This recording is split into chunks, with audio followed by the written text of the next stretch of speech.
it's important to know that Jaworski was not a one-trick pony who, had this starring role in Watergate, and that was the entirety of his career.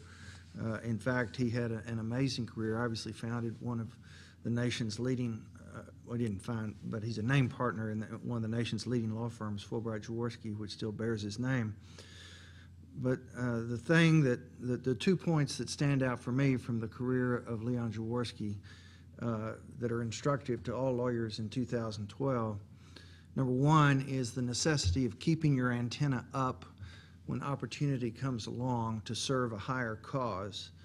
Jaworski started practicing in Waco, Texas, right after he got out of Baylor Law School, still the youngest graduate in the history of Baylor Law School, 19 years old.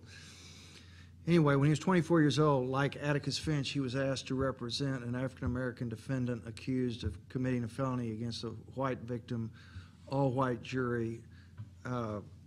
He gave his best shot, produced evidence beyond a reasonable doubt, yet nonetheless the defendant was convicted guilty.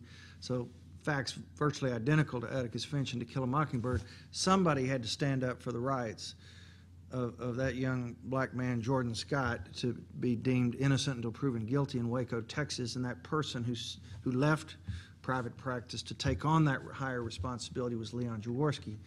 Then when World War II came along, he was our leading prosecutor of Nazi war criminals from 1943 to 1945. And then in 1962, while he's leading his law firm, Robert Kennedy is the Attorney General of the United States and gets into a big conflict with Ross Barnett, the governor of Mississippi, over the issue of integrating Ole Miss. And there's a Fifth Circuit order saying Ole Miss needs to be integrated. Ross Barnett is disregarding it. Robert Kennedy has had so many conversations with Ross Barnett, he thinks he's potentially a witness, so he needs to bring in essentially a special prosecutor, and he brings in Leon Jaworski, who sees to it that the governor of Mississippi obeys the Fifth Circuit order. And then last but not least, accepting the invitation to succeed Archibald Cox as Watergate prosecutor. So that's the lesson. We can all go through our careers, billing our time, making our money, hustling business, doing the things that our law firms want us to do, but we've got to keep our antenna up when that there are higher causes, and when those opportunities come along, we need to be prepared to seize them. I think that's the first critical lesson from the career of Leon Jaworski. The second, which ties into the way that Bill was describing Perry Mason, was we, particularly those of us in the litigation business, have got to be guided missiles in search of the truth. And nowhere did Jaworski demonstrate that better than in the way he handled his role as Watergate special prosecutor, to get his hands on the evidence, the tapes, go all the way to the Supreme Court to get it.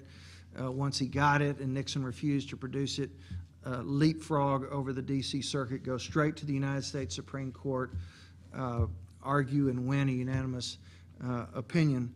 It was all about the search for the truth.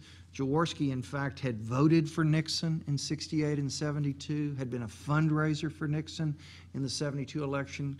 When the whole Watergate thing first started happening on the news, he said, this can't be true. Surely Nixon can't be involved. But once he accepted the responsibility of being special prosecutor, his commitment was entirely to his client, and it was all about finding the truth.